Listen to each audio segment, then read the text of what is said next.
In yesterday's speech to end the no-trust vote centred around the Manipur crisis, the Prime Minister provided a lengthy defence of his government's northeast policy, while also listing the decades of folly and failure regarding that part of the country, courtesy successive Congress governments. But it was one particular thing the Prime Minister mentioned that has become a furious talking point now. The Prime Minister invoked the 1966 Indian Air Force bombings in Mizoram, then part of Greater Assam, that were ordered by then Prime Minister Indira Gandhi.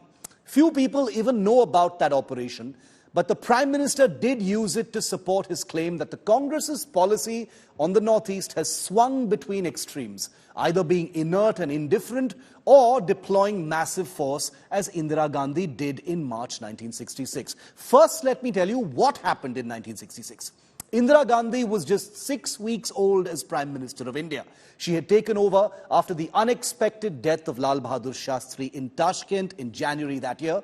India had just fought a bruising war with Pakistan the previous year, 1965, and it was less than 4 years since India's calamitous defeat at the hands of China in the 1962 war under Prime Minister Nehru.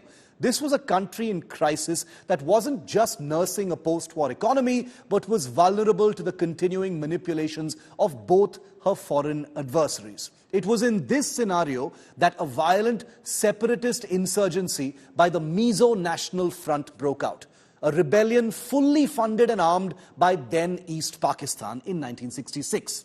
As the fledgling Indira government watched, an emboldened rebel chief hoisted an MNF flag, Mizo National Front flag, in the city of Aizawl. Remember, Mizoram wasn't a state back then, it was still part of Greater Assam. In Aizawl, they hoisted an MNF flag, practically declaring it a separate sovereign state. Worse, the MNF had captured key positions in both the city of Aizawl as well as Lungle, with a signature application of brutality and violence. The Indian army wasn't positioned to arrive in Aizawl in less than a day, and it was unlikely that a ground attack would go unchecked by the well-armed MNF that was now scattered through the hinterland, expecting a ground response by the Indian army.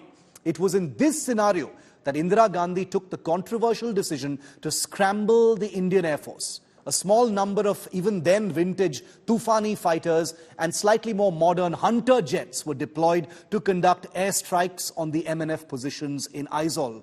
Larger transport aircraft were also loaded with explosives and used to bomb rebel positions in Aizawl. Now, two of those pilots who flew some of those missions would go on to big political careers. You know their names, Rajesh Pilot and Suresh Kalmadi. But what followed these bombings and the subsequent arrival of the army was 2 decades of an insurgency in Mizoram that saw a great deal of violence and death in that beautiful state.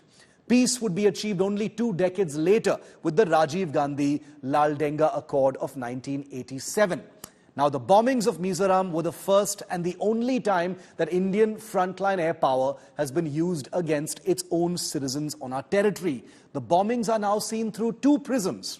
The BJP, as clear from the Prime Minister's speech yesterday, sees the bombings as a symbol of Congress folly in the Northeast, as a decision that became necessary thanks solely to successive Congress governments letting the Mizo issue fester, failing to nip it in the bud, leaving it vulnerable to outside interference, being pushed into a corner by lack of action, and then being forced into this heavy response when there was no other way out.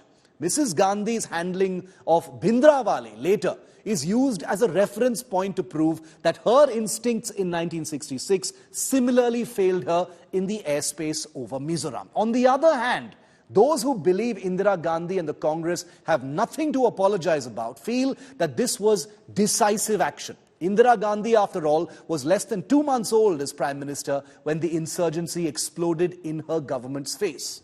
Was the difficult decision of lethal force on our own territory imposed on her? And is it really fair to blame her for a situation that was already at boiling point by the time she took over?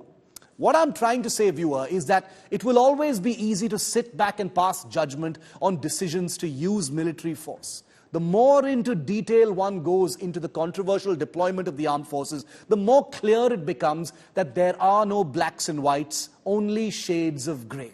As with so many things in military history, both of the things said about Indira Gandhi's bombing of Mizoram in 1966 can be seen to be true. That her actions were the inevitable climax of her party's Northeast policy over years, and also that her actions displayed decisiveness in a situation where not acting is as controversial as issuing those orders.